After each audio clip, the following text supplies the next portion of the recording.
हो क्या रहा है, बहन जी ने एक सांस्कृतिक उत्थान करके दिखाया है। मेरे एक मित्र हैं, लेखक हैं, यहाँ एक बार आए जब बहन जी की सरकार थी, तीसरी सरकार, तब तक वो और भी बड़े बड़े निर्माण नहीं हो पाए थे। वो आकर के बोले, अरे शान जी आपको पता है ये तुम्हारी बहन जी ने सारा लखनऊ घेर लिया। तो मैंने उसको कहा कि ये तुम बहन जी की प्रशंसा कर रहे हो या आलोचना कर रहे हो?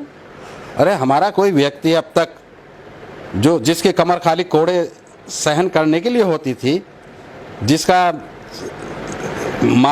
जीवन अपमान सहने के लिए होता था, उस समाज में कोई पैदा होकर के, ये तो तुम कह रहे हो सर्टिफिकेट दे रहे हो ना, सारा लखनऊ अम्बेडकर मई कर दिया, तो ये तो बहुत बड़ी उपलब्धि है।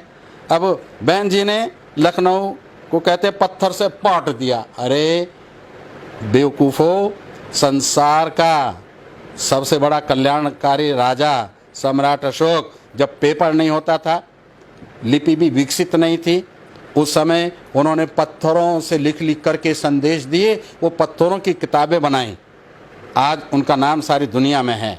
बहन जी ने क्या गुनाह कर दिया?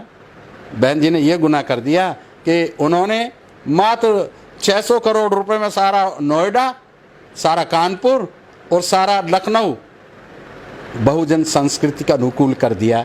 और तुमने क्या किया? उससे 5 गुना रकम एक मूर्ति में लगा दी।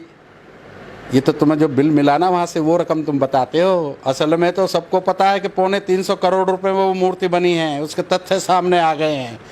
बहन मायावती ने कोई धंधेबाजी नहीं की, इसीलिए तुम इस तरीके की बात करते हो।